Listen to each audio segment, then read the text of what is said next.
para romo, suster, bruder, bapak, ibu, saudara-saudari sekalian, selamat pagi. Apa kabar? Saya beri pantun kalau begitu. Di Sungai Liat membeli bubur, makan sepiring rasanya kurang.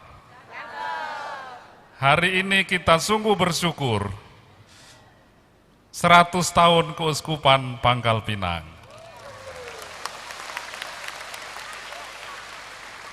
Pantunnya kiriman untuk saya.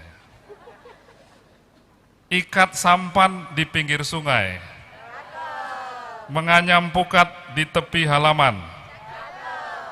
100 tahun Keuskupan sudah dijalani. Jangan lupa, itu semua berkat dari Tuhan.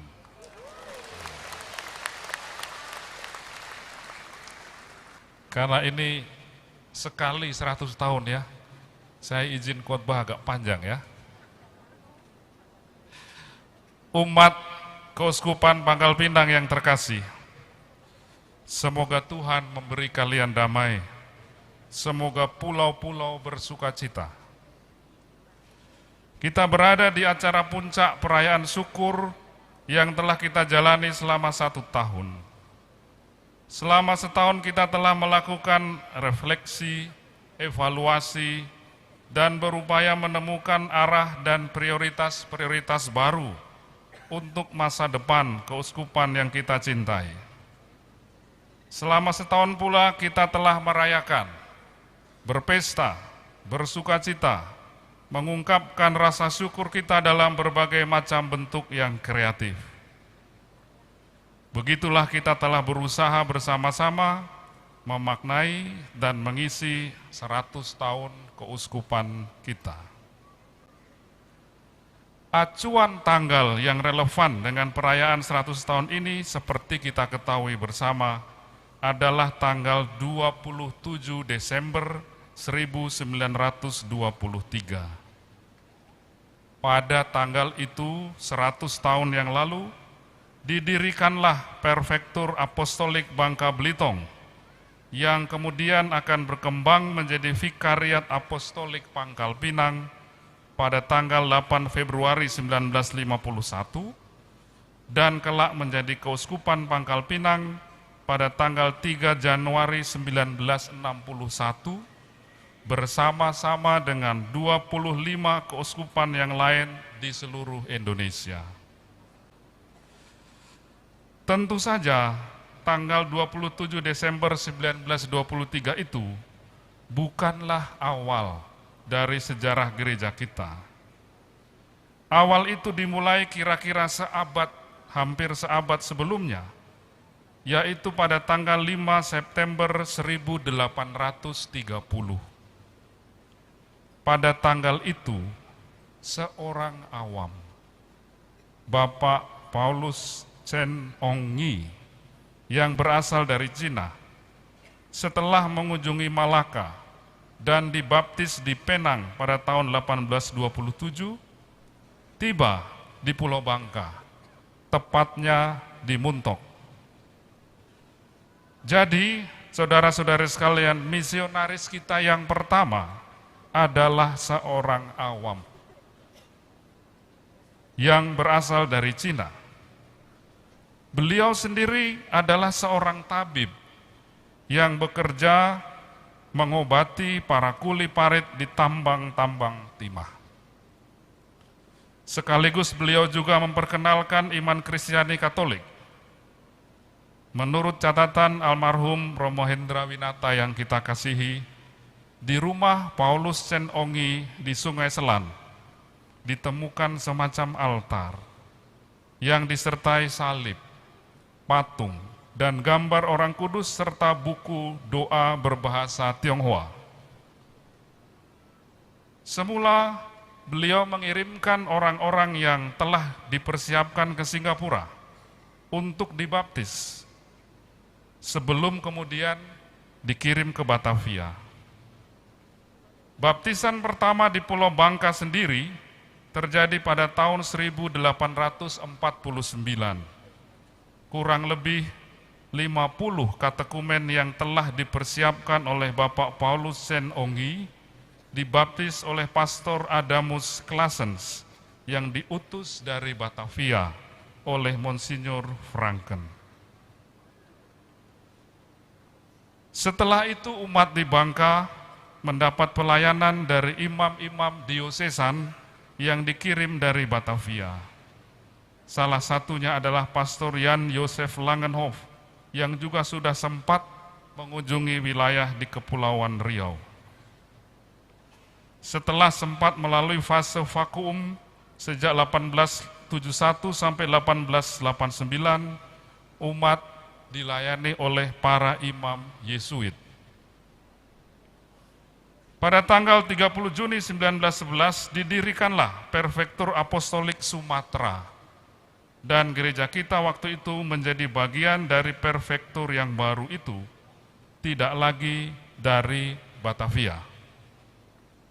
Pada tahun itu dimulai pula lah pelayanan para imam dan bruder-bruder OFM Kapusin. Pada masa ini pula pusat misi dipindah dari Sungai Selan ke Sambong. Pada masa ini pula tahun 1918 kepada gereja diberikan tanah luas di Kampung Canbai yang sampai sekarang kita kenal sebagai Kebun Sahang, dengan syarat bahwa gereja mendirikan sekolah HCS di Sambong. Demikianlah gereja terus berkembang hingga kemudian didirikan Prefektur Apostolik Bangka Belitung pada 27 Desember 1923. Setahun kemudian, tepatnya 14 Agustus 1924, dimulailah pelayanan para religius dari tarekat SSCC. Dimulai dengan 5 misionaris yang tiba di Muntok, yang terus berkarya hingga didirikannya Keuskupan Pangkal Pinang. Pada periode ini pula kita perlu mengingat bahwa ada masa pendudukan Jepang, di mana banyak imam misionaris kita juga dipenjara. Salah satu yang kita kenang tentu saja Monsinyur Vitus Boma SSCC yang meninggal dalam penjara.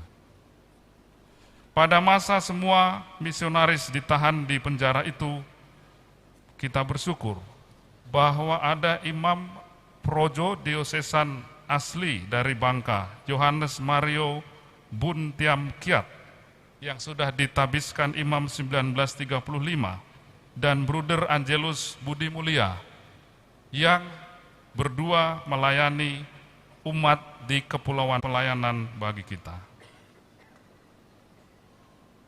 Umat Keuskupan Pangkal Pinang yang terkasih, selama setahun ini kita bersama-sama telah mengadakan refleksi dan evaluasi guna menentukan prioritas-prioritas pastoral untuk setidak-tidaknya 5 tahun ke depan.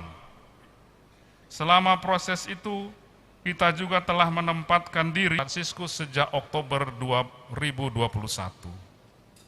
Kita mengikuti skema yang disarankan oleh Sekretariat Sinode di Roma. Karena itu dalam merumuskan prioritas-prioritas pastoral itu, kita lalu menggunakan rumusan-rumusan, kosakata-kosakata yang dunia yang penuh dengan konflik, peperangan. Sebaliknya pelaksanaan misi mengandaikan komunio yang kuat. Komunio dan misi, dua pilar gereja sinodal, sebenarnya tidak berbeda dari 3 bintang Keuskupan Pangkal Pinang. Karena komunio yang dimaksudkan dalam gereja sinodal adalah komunio dengan Allah Tritunggal dan juga komunio di antara para anggotanya. Jadi sebenarnya 3 pilar juga. Pendek kata, saya ikut pengikut Kristus di gereja yang berbela rasa, yang memberi prioritas perhatian pada mereka yang menderita maupun mereka yang berdosa. Harus menjadi jelas bahwa dalam gereja kita, komunitas-komunitas kita, pastoran-pastoran kita, KBG wilayah, harus menjadi jelas bahwa dalam komunitas kita orang-orang yang menderita, dan itu banyak, miskin, tertinggal, kesepian, korban perdagangan manusia, yang sakit, penyandang disabilitas, tidak ditinggal sendirian,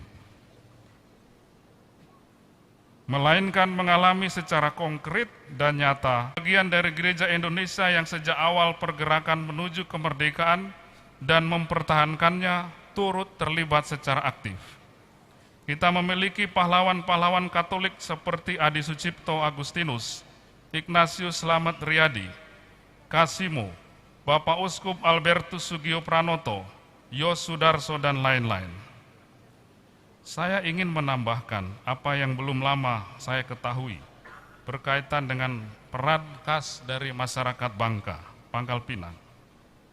Selain Depati Amir sebagai pahlawan nasional yang memiliki peran sebagai pahlawan nasional, masyarakat Bangka, Pangkal Pinang memiliki peran yang unik, khususnya dalam upaya mempertahankan kemerdekaan Indonesia.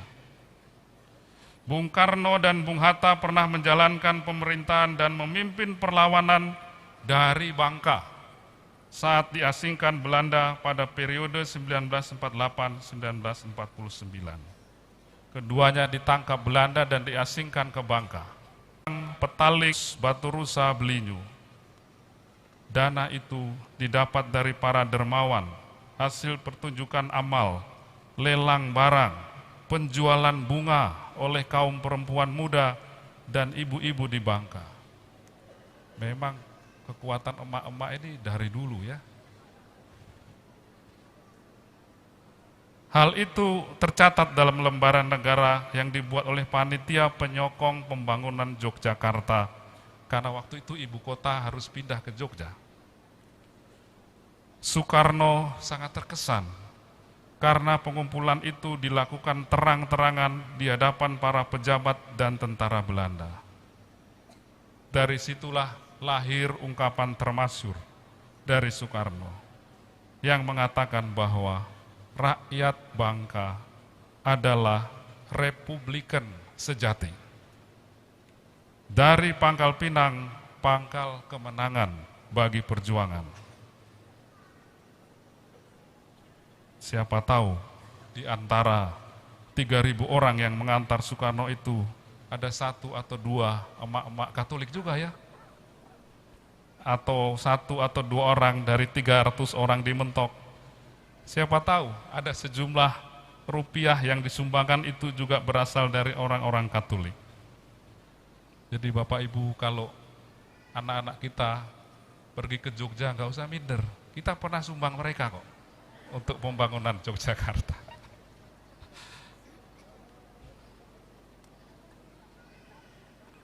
Semoga ini memberi inspirasi khusus bagi kita juga, agar kita bersemangat untuk menjadi gereja yang turut aktif memberi kontribusi nyata bagi perkembangan bangsa dan negara Indonesia. Yang ketiga, makin lama di Bangka, makin saya bertemu dengan banyak orang yang memiliki bakat-bakat seni, menari, menyanyi, berpantun, entah itu gaya menari gaya Melayu atau Flores, Batak, Jawa, Nias, dan lain-lain. Banyak sekali bakat-bakat yang kelihatan, hanya uskup yang tidak punya bakat dalam hal ini. Maka saya ingin mendorong juga agar kita tidak ragu-ragu menggunakan pendekatan budaya untuk melaksanakan misi kita, tugas yang dipercayakan Tuhan sendiri kepada kita. Umat Keuskupan Pangkal Pinang yang terkasih, bacaan-bacaan dalam misa hari ini menampilkan tokoh-tokoh yang inspiratif bagi langkah-langkah kita ke depan. Abraham dalam bacaan pertama dan kedua ditampilkan sebagai tokoh dengan iman yang teguh, yang membuatnya tetap tidak kehilangan harapan, juga ketika hidup menjadi sulit dan imannya sendiri harus diperjuangkan. Marilah kita melangkah ke depan dengan iman yang serupa, agar juga dalam kelemahan dan banyak keterbatasan, kita tidak putus asa dan tidak kehilangan harapan. Dalam Injil kita bertemu dengan Yusuf, Maria, Simeon, dan Hana, tokoh-tokoh yang sering disebut kaum Anawim, yang suka menyebut diri mereka sebagai hamba Allah, yang pekerjaannya adalah mempersembahkan dan menyerahkan segala sesuatu kepada Allah. Simeon adalah seorang yang benar dan saleh, menantikan penghiburan bagi Israel. Roh Kudus ada di atasnya. Ia diurapi Tuhan. Hana adalah seorang nabi perempuan, anak Fanuel dari suku Aser. Sudah lanjut umurnya. Sesudah menikah ia hidup 7 tahun bersama suaminya, sampai sekarang ia janda dan telah berumur 84 tahun. Ia tidak pernah meninggalkan bait Allah, siang malam beribadah dengan berpuasa dan berdoa. Marilah kita berjalan ke depan dengan spirit para hamba Allah itu, menjadi saksi yang taat pada Allah, rendah hati, melayani dengan penuh kerahiman dan kemurahan hati. Marilah kita tampil sebagai gereja yang melayani dan bukan sebagai penguasa yang otoriter. Menunjukkan kerahiman dengan saling mengampuni, serta bermurah hati dalam memberikan pelayanan-pelayanan rohani sakramental maupun jasmani sosial karitatif. Semoga dengan demikian makin banyak pulau-pulau bersukacita.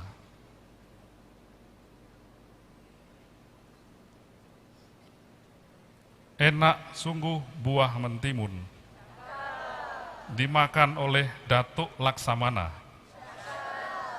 Keuskupan sudah 100 tahun, mari menjadi murid yang bijaksana.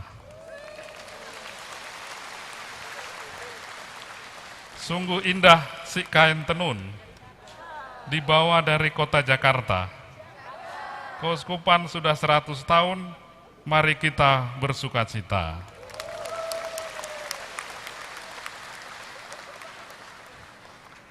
Ikan hiu membawa koper. God love you forever.